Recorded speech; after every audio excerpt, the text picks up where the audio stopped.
भारत और चीन के बीच सीमा पर तनाव जारी है। इसी बीच भारतीय सेना ने लद्दाख में वास्तविक नियंत्रण रेखा के पास पैंगोंग इलाके में एक चीनी सैनिक को पकड़ा है। यह सैनिक भारतीय इलाके में किस तरह पहुंचा, इसकी पड़ताल की जा रही है। फिलहाल भारतीय जवान उससे पूछताछ कर रहे हैं। साथ ही इस मामले पर जानकारी मिली है कि यह सैनिक कल सुबह भारतीय इलाके में देखा गया था। समाचार एजेंसी ANI के मुताबिक भारतीय सेना ने चीन को सैनिक के संबंध में जानकारी दे दी है और मुद्दे को लेकर दोनों देशों के बीच चर्चा हो रही है। सूत्रों के मुताबिक पीपुल्स लिबरेशन आर्मी का यह सैनिक शुक्रवार को सुबह के समय पकड़ा गया है। इस मुद्दे पर एक अधिकारी ने बताया है कि PLA सैनिक LAC के इस तरफ सीमा पार कर आ गया था। इसके बाद इलाके में तैनात भारतीय सेना ने उसे कस्टडी में ले लिया। अधिकारी ने यह भी बताया है कि सैनिक से पूरे नियम और प्रक्रिया के साथ ही पूछताछ की जा रही है। वहीं इसकी जांच भी की जा रही है कि चीनी सैनिक किन हालातों में भारतीय इलाकों में पहुंचा था। हालांकि भारतीय इलाके में किसी चीनी सैनिक के मिलने की यह घटना पहली बार नहीं देखी गई है। याद दिला दे कि 2 साल के अंदर सरहद पर हुई यह दूसरी घटना है। बीते साल अक्टूबर में भी चीनी सेना का एक कॉर्पोरल पूर्वी लद्दाख में पकड़ा गया था। इसके बाद 3 दिन की औपचारिक कार्रवाई के बाद उस सैनिक को चीनी सेना को सौंप दिया गया था। जाहिर है कि भारत और चीन के बीच बीते साल जून को ही तनाव जारी है। दोनों देशों ने लद्दाख में अपनी अपनी मजबूत मौजूदगी दर्ज कराई है। इसके अलावा इस विवाद को खत्म करने के मकसद से दोनों देशों की सेना के बीच कई बार बात भी हुई है, लेकिन हर बार चर्चा बेनतीजा ही रही। इसके अलावा आपको याद होगा कि जून में दोनों सेनाओं के बीच लद्दाख की गलवान घाटी में झड़प हुई थी और उस घटना के बाद से ही दोनों देशों के रिश्ते सीमा पर तल्ख हो गए थे। उस वक्त दोनों सेनाओं के बीच हुई इस झड़प में 20 भारतीय सैनिक शहीद हो गए थे, तो वहीं चीन के भी 80 से 90 सैनिक की जान चली गई थी। हालांकि चीन इस बात को दुनिया से छिपाता फिर रहा है। फिलहाल अब देखना यह है कि चीन का ये सैनिक जो भारत में पकड़ा गया है, इसकी जांच में क्या सामने आता है। वैसे इस बारे में आप क्या सोचते हैं कि क्या वह चीनी सैनिक ऐसे ही घूमते घूमते भारत की सीमा में आ गया या फिर किसी साजिश के तहत? आप अपनी राय कमेंट में जरूर दें। साथ ही इस मामले से जुड़े रहने के लिए देखते रहिए द हिंदुस्तान मिरर। धन्यवाद।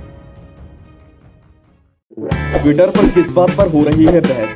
मोदी ने कौन सा बड़ा ऐलान कर दिया? इंस्टाग्राम पर क्या फैला है? क्रिकेट जगत में किसने छुड़ाए किसके चक्के? राजनीति में क्या हो रही है उठापटक? किसने किस पर कसा तंज? अब इन सब की जानकारी मिलेगी एक ही जगह पर। जी हाँ, सब्सक्राइब करके द हिंदुस्तान मिरर को और पाएं डेली न्यूज, राजनीतिक उठापटक, क्रिकेट की खबरें और भी बहुत कुछ, सिर्फ और सिर्फ द हिंदुस्तान मिरर।